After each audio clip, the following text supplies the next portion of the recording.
How we doing?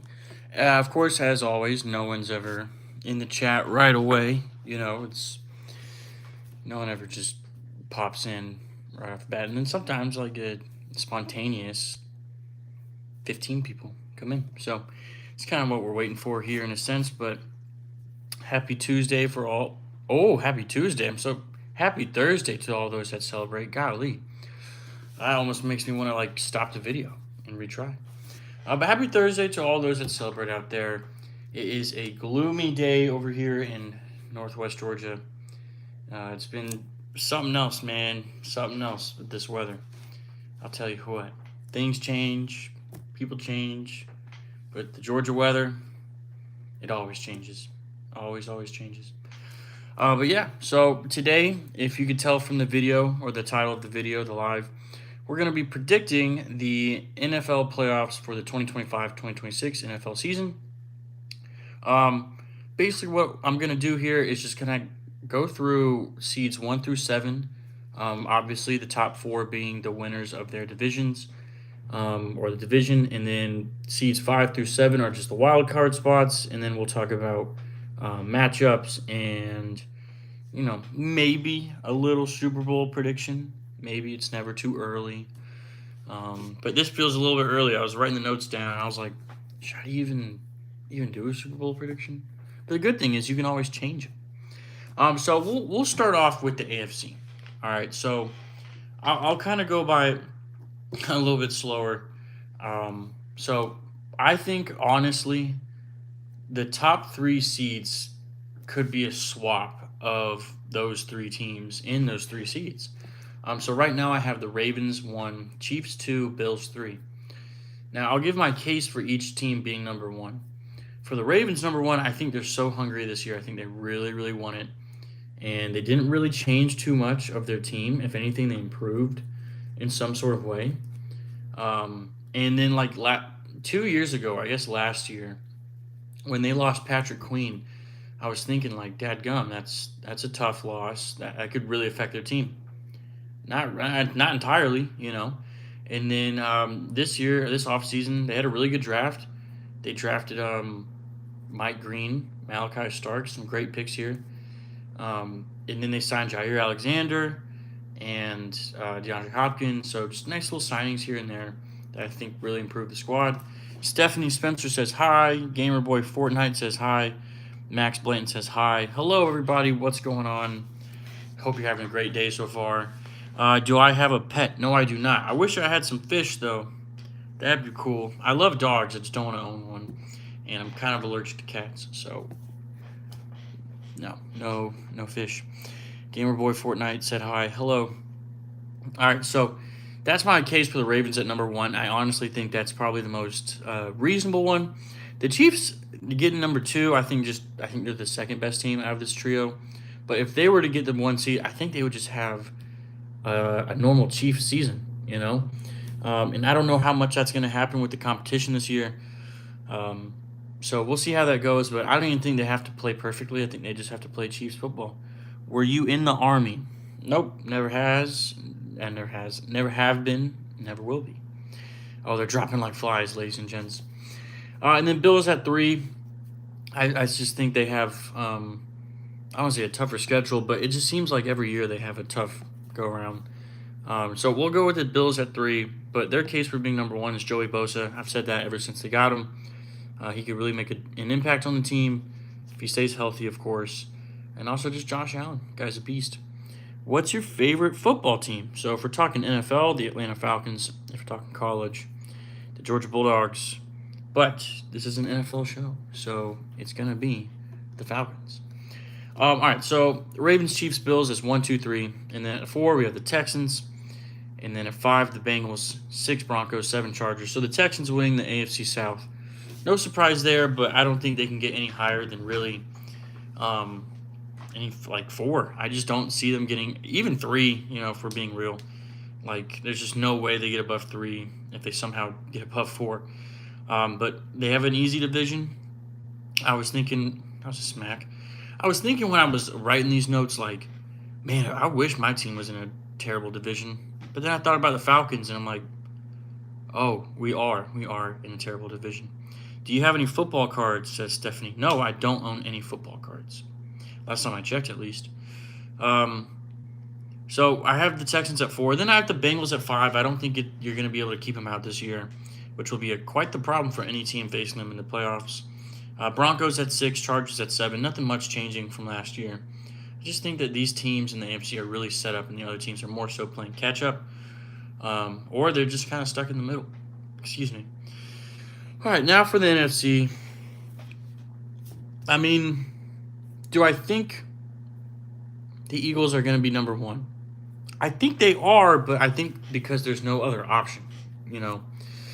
I think the Eagles are easily going to be number 1 just because the competition is not the greatest out there. I think the biggest threat to them could be the Commanders, and they're in their own division, so, you know, that's tough. Let me scratch this off real quick. Boop, boop, boop, boop, boop, boop. And I'll make a quick note. Number 2, we have the Lions. Of course, I think they're going to make it out of there. Natalie Hendricks. Hey, I hope you're having a good day. Hey, Natalie, how's it going? I hope you're having a good day as well. That's cool. And then for the Falcons at 3, I just think that this is finally the year. And I was like, man, I don't want to talk the talk and them not walk the walk, but I'm standing on it. I think the Falcons are going to do great this year. I like their schedule. I like the matchups. I think they're good teams that they're playing, and I think that can showcase their ability and also make them better. You know, you don't become good just because you're playing garbage teams. You know, you get good through good competition, and I think the Falcons have that in front of them, and I think they'll make the most of it. 4, we have the Seahawks. Again, kind of a weak division-ish, but I think they're a stronger team, so I would like to see Sam Darnold back in the playoffs. 5, we have Washington, of course, because I think they're good enough to win any other division, really, except the one that just happens to have the Eagles. And then at 6, we have the Bucks. Again, another team where I think you just can't really keep them out entirely. Clutch Clip says, what about the 49ers? I don't have the 49ers this year, dude. I think they're going to fall. I think they're going to fall this year. And I have 7. I have the Packers. Now, here, don't leave yet, Clutch Clips. I could see the 49ers sneaking in the wild card, like late, but I just don't see them beating or getting out of the AFC or NFC West. But I do think they're a good team. They always seem to find a way out, but just this year I don't think so. I don't think so at all. But 7, I have the Packers, but honestly I can see the 49ers, Packers, even the Bears a little bit if they actually do well. Seahawks won't do good. I mean, we'll see. We'll see. I would like to hear why, for sure. The reason I think they'll do good is just because, if anything, they didn't really move backwards. They kind of just moved horizontally with a little vertical jump, you know, just a little bit. But I can see the 49ers doing well, man. I really can. You just saying that because you don't like the Seahawks. I get it. I'm like the Saints. I'm like, ugh. They're not going to do well. If Drew Brees came back in his prime, I'd be like, psh, no way. All right, so that leaves us with the playoffs. Now I'm going to draw these up. They have horrible D-line, and 49ers rookies do all right, then we're good. But, like, right there, if 49ers rookies do all right, are you going to rely on ifs? You know? I don't know. We'll see. All right, so, but good talking ball. I like this. This is what I like do it for. All right, so the Ravens would have a bye, so they automatically make it to the next round. So that means we would have the Chiefs versus the Chargers, and in that case, I'm having the Chiefs get through. And then we would have the Bills versus the Broncos, another rematch, and the Bills going through. And then Texans-Bengals, which is great, but I got Bengals. And that means the Ravens would play. I will give you a full explanation in a big paragraph. Please, go ahead. I love it. I'm open for anything, dude. I'm open here. All right, that means that would be Ravens versus Bengals, and I got the Ravens getting through. And then Chiefs, Bills. Let me get the Bills with the upset, just because it's so early. Might as well make these upsets, you know. And then Ravens, Bills. We're going to go with Ravens. We're hopelessly romantic over here. Ravens making it out. All right, so Eagles making it through. They survive. And then we have the Lions versus Packers. Give me the Lions. They have the Falcons versus the Bucks. What a matchup. Give me the Falcons. And then we have Seahawks versus Washington. Give me Washington. Then That means Eagles versus Washington and the Lions versus the Falcons. I think the Falcons will check off two very important boxes this year, and that's winning the division and winning a playoff game. And that's, I believe, what's going to happen. So I think their road ends here against the Lions. So it's going to be the Eagles versus the Lions. And, of course, yeah, it's so early. Let's go Lions. It's so early. I got Ravens versus the Lions in the Super Bowl. And you already know who I'm rolling with. Flock 'em. Go Ravens. Got the Ravens winning the Super Bowl. It's so early, like I said, like a lot of this could change. Hi, says Natalie Munoz. Hello, Natalie. How are you? That's sweet. But yeah, I got the Ravens going all the way. I think they're actually going to do it this year. Like I said, this is so early. A lot can change throughout the year. But I'm liking what I see in front of me. Obviously, an injured player here and there can really shake up a lot of stuff. But I just don't see it right now because it hasn't happened right now. So we'll see how it goes.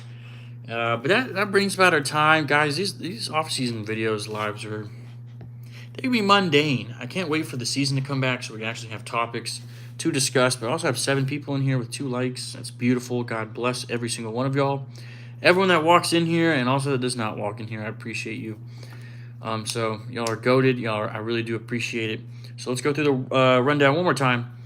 Ravens, Chiefs, Bills, Texans, Bengals, Broncos, Chargers is going to be the top of the 7. And then Ravens, Chiefs, Bills, Bengals in the divisional. Ravens, Bills in the AFC. Ravens coming out. Eagles, Lions, Falcons, Seahawks, Washington, the Bucks, the Packers, and the NFC. Then we have Eagles, Lions, Falcons, Washington in the divisional. Eagles, Lions in the NFC. Lions in the NFC Championship to win. And then Ravens versus Lions to win. The Super Bowl would be the Ravens. So that's pretty good. Not too bad. I'm liking what I see in front of me, too. Right on. I like it. All right, so the 49ers are better than the Seahawks because of better coaching staff, bringing in Robert Saleh back as defensive head coach. When we had, what are you quoting? Quote, when we had him, he was so good, he became a head coach, but he can't do that more. He was so good, he became... Yeah, no. I do think that bringing in Robert Saleh was, like, really clutch. Obviously things didn't work out in New York, but I don't blame that entirely on him. I just think they had a lot of room to grow, and in today's game, it's just you're so impatient. But I do like the idea of the 49ers having better coaching. That's just definitely for sure. I just think Kyle Shanahan sucks. I'm going to keep it a bean. He sucks. He's terrible as a coach. He's won nothing. If you want to count NFC championships, that's fine. But, like, it's nothing there, Also, the reason they did bad is because the defensive was depleted. Nick Bosa and Fred Warner were out for 9 games. I know, but if your team is terrible off of, like, 2 players, like, how much of a team do you have? You know what I'm saying? So, I like it, though, Clutch Clips. I'm going to give you... I don't know. I want to follow you or something or subscribe for sure. I'll look you up. All right, guys. I really do appreciate all of y'all's support. It really means a lot to me. But see y'all next Thursday, hopefully, for another video, another live. We might just start doing videos. I do like the lives, though. They're really fun. God bless y'all. I really do appreciate every single one of you guys. Y'all are the best. For Ayuk, CMC, Fred, and Bosa. All right, it's fair. Ayuk did nothing, though. Even if he was playing, nothing would have happened. And you know that too. Like, Ayuk's so overrated. It's fine. All right, well, he's not too overrated. Let me take that back. He does put up some games, but I don't know. And you got to figure out Brock Purdy. I don't know. Clutch Clips, I hope to see you next time. God bless y'all, for real. Be kind to one another. And as